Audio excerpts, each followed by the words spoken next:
Hej, så er det blevet koldt. Det var det i hvert fald i weekenden her i København. Så jeg benyttede lige lejligheden til at komme ud og teste lidt forskellige løbejakker. Fra Otlo den her gang. Blandt andet denne Primaloft jakke fra Otlo, som jeg har testet før og også haft tidligere. Men jeg tænkte, jeg ville lige prøve at tjekke, om kvaliteten stadigvæk lever op til, hvad jeg husker de tidligere modeller. Og det gør den bestemt. En ekstrem let løbejakke af en vinterjakke at være. Man mærker ikke, at man har den på stort set i forhold til sådan en tung softshelljakke. Så giver den samme varmeeffekt, men bare betydeligt lettere. Primaloft udtrykket, det ligner måske lidt dun, men det er egentlig lavet af 50% genbrugsmaterialer og 50% Primaloft fiber. Den er meget varmeisolerende og utrolig vand- og vindafvisende også. Den har gode detaljer, 360 graders reflekser, meget fleksibel på ryggen med de her meshpaneler. Udtaget til løbeuret, en rigtig fed detalje, så man fri fra vanderne, når det bliver koldt. Og selvfølgelig tommelfingerhuller, som gør, at man også lige beskytter håndryggen her, når man er ude at løbe, når det er koldt.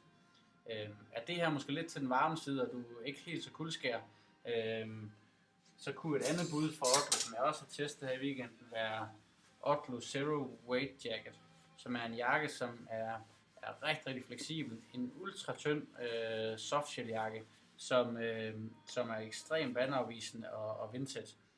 Det her, det er nok vores mest solgte løbejakke, fordi den passer til en rigtig stor del af sæsonen.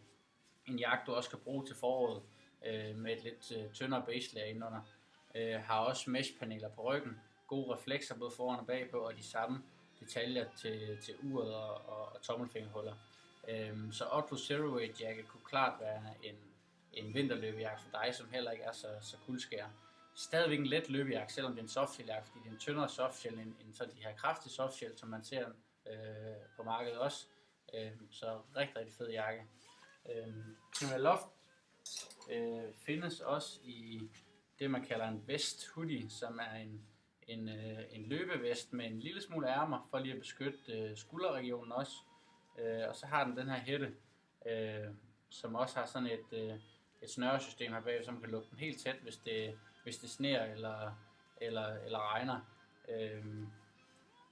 Igen samme Primaloft kvalitet, vind- og vandafvisende, isolerende på bryst- og maveregionen.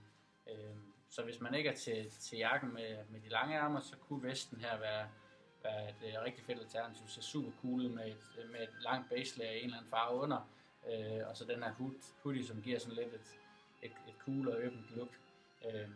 Men det var de jakker, jeg lige testede fra Otlo her i weekenden, som bestemt kunne være en god følgesvend her hen over vintersæsonen. Der er selvfølgelig mange andre bud i vores butik, som kunne være relevante, men det her, det er i hvert fald klart noget af mit foretrukne løbetøj, når det bliver vinter. Det er høj kvalitet, ser rigtig cool ud, og om ikke andet så funktionelt, så fungerer det bare helt suverænt. Så hvis ikke du har prøvet Otlos produkter, så kunne det være den her vinter, du skulle prøve det, eller skrive det på ønskesedlen, så kunne det være, at du var heldig. Men det her, det var 3 bud fra Otlo. Men selvom det er koldt, så kom ud og løb. Det er stadig rigtig fedt, og kaffen smager sgu bare lige 5% bedre, når man har været ude i kulden, når du kommer hjem. Så god løbetur derude.